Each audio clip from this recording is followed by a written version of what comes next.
What's up, YouTube? It's your boy K Shillings. Click subscribe, alright? So, as a follow-up to my previous videos about Derrick Rose and his very, very, very sad injury, it leaves people, or at least me or other people, with the question, well, what's next for the Bulls, alright? And I think that's a good question. What is next for the Chicago Bulls? A team that was widely considered to be a championship contender, which in my opinion, I didn't really consider them to be a championship contender this season, even with Rose, because number one, you got the defending champs, and then number two, you have the Indiana Pacers, who are not playing any games this season, all right? Even though they did beat in Indiana a couple days ago. But where this leaves the Chicago Bulls, all right? In my opinion, I think if there is any legit reason to just kind of tank the rest of the season, I think this is the year, and I think this is the legitimate cause, all right? So, you have your mega superstar player, and he goes down for the second straight season with an ACL injury.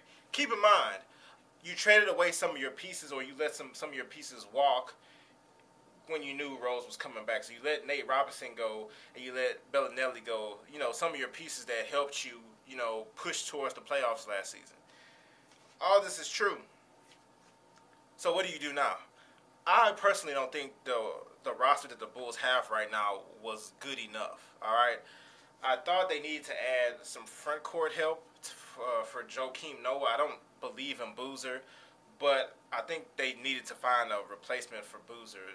Get rid of Boozer, get a replacement, all right? But with what happened this year, they still have Luol Deng. He's going to be a free agent at the end of this year.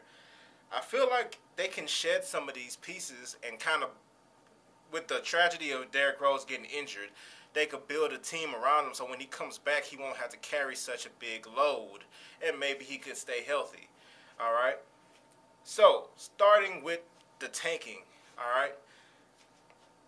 This is the biggest draft in, years, all right?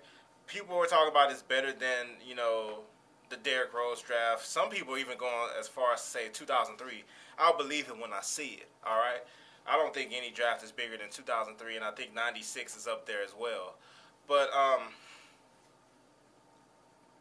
do think this is going to be a huge draft, all right? From 1 maybe to 8 or 10 or 13 or whatever. But I think there's potential stars all through this draft, all right? So, Jabari Parker is probably going to go number 1. He's from Chicago. I feel like it's legitimate if you tank the season and go after Jabari Parker. It just makes perfect sense. He would be a very good complementary player to Derrick Rose. And those two would make a very good dynamic duo, first of all right?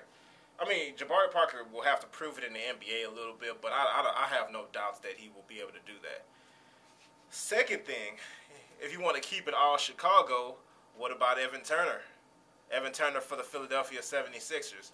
76ers don't seem, even though he's having a good season this year, they don't seem to be that high on him. It's not like they're trying to build the team around him.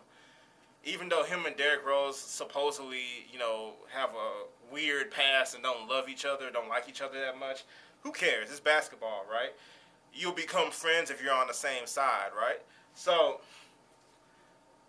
I don't know how Derrick Rose and Evan Turner would fit together, because they both Evan Turner is more of the facilitating shooting guard. He's not just like a spot up shooter or whatever. But maybe they could make it work. But I feel like that's some good perimeter players you have there. If you have a starting lineup with Derrick Rose, Evan Turner, and Jabari Parker. Even if you take Evan Turner out, okay, ask Evan Turner, fill somebody else in with that. I think drafting Jabari Parker, another potential star, would lower the weight on Derrick Rose. Maybe he'll be able to come back at a slower speed or whatever, but where it's not all on him, and he's not feeling like he has to carry the whole load and therefore wearing his body out to the point where he's injuring himself. I don't think for 1 second that Derrick Rose is done. Derrick Rose is not done. In fact, I was just watching the medical report on him, and they were saying the reason why